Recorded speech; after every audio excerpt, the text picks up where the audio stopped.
जन्म कुंडली में अष्टम भाव बहुत ही गूढ़ रहस्य वाला भाव कहा गया है और मृत्यु भाव भी कहते हैं, आयुष्य भाव भी कहते हैं उसको। उस भाव का स्वामी जन्म कुंडली के बाकी के जो भाव है 1 से 12 भाव सभी, उसमें अगर वहाँ बैठा है तो उसका एक सामान्य फल क्या होता है, उसके बारे में आज के वीडियो में हम चर्चा करेंगे। नमस्कार दोस्तों, विप्र एस्ट्रोलॉजी में आप सबका स्वागत है।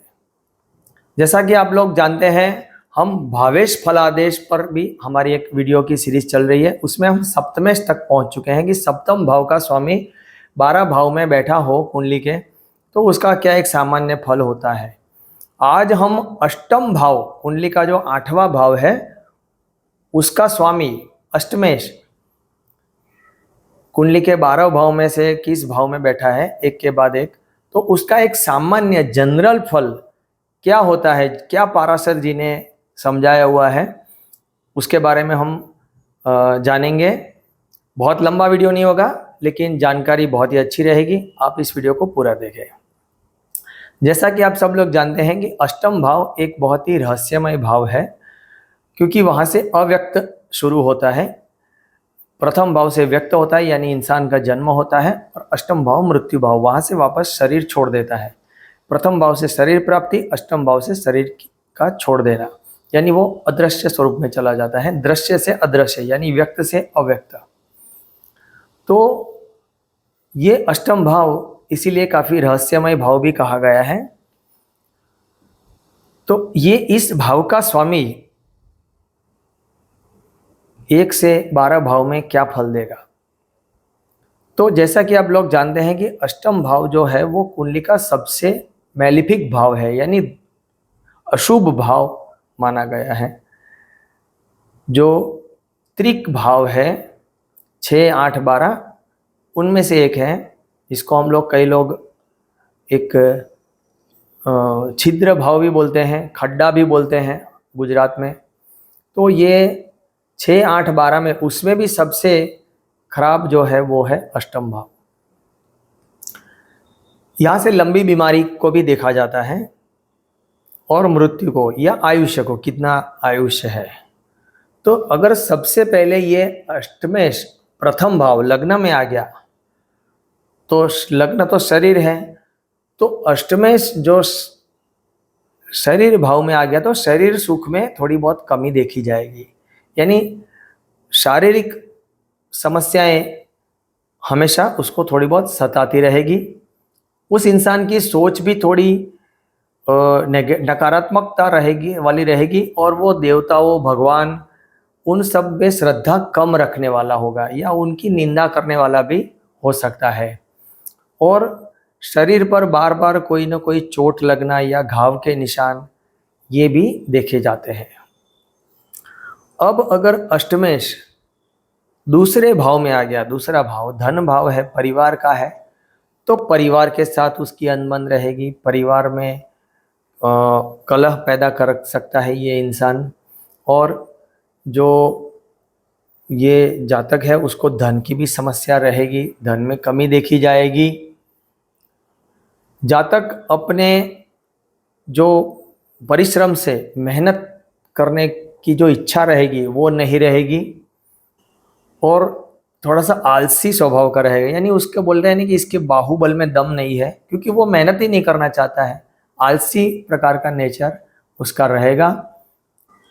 और अगर उसने किसी को धन उधारी पे दिया है पैसे, तो वो धन वापस आने की संभावना भी बहुत कम हो जाती है, यानी जो गया धन वो वापस लौट के नहीं आ सकता। अब ये अष्टमेश कुंडली के तृतीय भाव में हो, तो तृतीय भाव हमारे भाई बंधु का है, भाई बहनों का देखा जाता है। तो भाई के साथ अनबन रहेगी, भाई के सुख में कमी रहेगी, तो भाई का सुख नहीं होगा। वो जातक तीसरे भाव में अष्टमेश होने से भी वो आलसी स्वभाव का रहेगा, उसको कोई नौकर चाकर का सुख नहीं रहेगा, उसका कोई काम भी नहीं करेगा, उसकी कोई सुनेगा भी नहीं, तथा जातक शरीर की कमजोरी महसूस करता रहेगा, यानी बलहीन रहेगा, यानी तीसरे भाव में भी वो शुभ नहीं है। अब आता है अष्टमेश चतुर्थ भाव में गया, तो अब चतुर्थ भाव स्वाभाविक है माता का है, तो माता के सुख में कमी रहेगी, माता के साथ अनबन रहेगी, माता का प्यार कम मिलेगा, और घर भूमि वाहन जायदाद ये सब जो सुख है उसमें भी उसको कमी रहेगी। मकान लेना है, प्रॉपर्टी बनाना है, तो उसमें भी बहुत सारी समस्याओं का सामना करना पड़ सकता है, या घर मकान प्रॉपर्टी बना ही नहीं पाएगा। मित्र जो दोस्त है उसके, वो भी उसका साथ छोड़ के चले जाएंगे, तो ये सामान्य देखा जाता है। अब अष्टमेश पंचम भाव में चला गया, तो पंचम भाव आपका ज्ञान है, आपकी मेधा है, आपकी प्रज्ञा है, तो इंसान की बुद्धि या उसकी मेधा प्रज्ञा वो कम रहेगी, पढ़ाई में थोड़ा सा कमज़ोर रहेगा, थोड़ा सा जड़ बुद्धि वाला रहेगा। लेकिन पॉजिटिव थिंग यहाँ पर ये भी है कि जातक को यहाँ धन अच्छा मिलता है और आयु उसकी लंबी होती है, दीर्घायु देता है और धन की अच्छी प्राप्ति भी होती है। अब अष्टमेश जो है वो छठे भाव में आ गया, रोग शत्रु भाव में आ गया, तो यहाँ पे तो अच्छा रिजल्ट मिलेगा, क्योंकि ये अष्टम का स्वामी छठे में आना एक तरीके से विपरीत राजयोग भी बनता है। तो यहाँ जातक क्या होता है कि शत्रुओं पर विजय प्राप्त करने वाला, शत्रुओं को जीतने वाला, दबंग स्वभाव वाला होता है, लेकिन थोड़ा सा रोगी भी रहता है और जल से उसको खतरा बना रहता है। अब अष्टमेश सप्तम भाव पार्टनर के भाव में आ गया, तो पार्टनर के साथ अनबन रहेगी। उस जातक की सामान्यतः दो पत्नियां होती है, ऐसा देखा जाता है, या तो एक की डेथ होती है और फिर दूसरा विवाह करता है, या तो फिर दोनों ही हयात होती है, दो दो पत्नियों के साथ जीने वाला होता है। लेकिन जो सप्तम भाव है वहाँ से व्यापार भी देखा जाता है, क्योंकि दसम का दसम है, इसीलिए व्यापार में हानि होती है। और अगर अष्टमेश पाप युक्त भी हो गया तो फिर ज़्यादा हानि की संभावना बन जाती है। अब अष्टमेश अष्टम भाव में ही आ गया, तो ये तो अच्छा हो गया, स्वग्रही हो गया, बलवान हो गया, तो यहाँ मनुष्य की आयु लंबी होती है, उसको दीर्घायु प्रदान होता है, शारीरिक कमजोरी कम होती है, रोग प्रतिकार शक्ति अच्छी होती है। लेकिन जातक को क्या होता है कि वो थोड़ा सा रॉन्ग ट्रैक पर भी चले जाना वाला बनाता है, यानी जुआ खेलने वाला, चोरी करने वाला, व्यर्थ बोलने वाला, किसी के साथ लड़ाई झगड़ा करने वाला, किसी बुजुर्ग या ज्ञानी या गुरुओं की निंदा करने वाला भी उसको बनाता है। अब अष्टमेश नवम भाव में चला गया। अब नवम भाव तो धर्म भाव है, आध्यात्मिकता का भाव है, मॉरालिटी का भाव है, तो यहाँ पे ये बहुत ही अशुभ परिणाम देता है। जातक को मॉरालिटी खत्म कर देता है, महापापी बनाता है, निष्ठुर बनाता है, नास्तिक बनाता है। उसकी पत्नी भी ठीक नहीं होती उसको, क्योंकि धर्म पत्नी कहा जाता है, तो नवम भाव में अशुभ स्थान का स्वामी अष्टमेश चले जाने से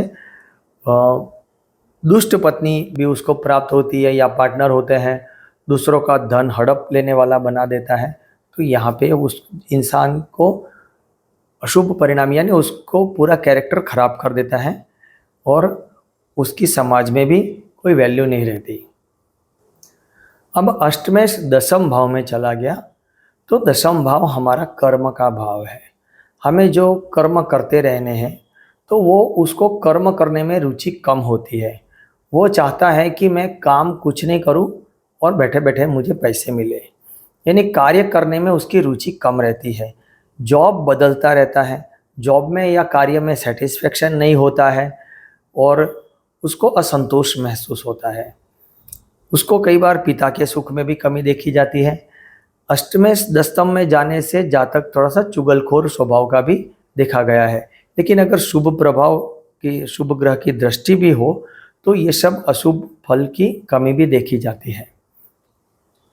अब अष्टमेश एकादश भाव में आ गया तो एकादश भाव में होने से जातक को धन की कमी महसूस कराता है।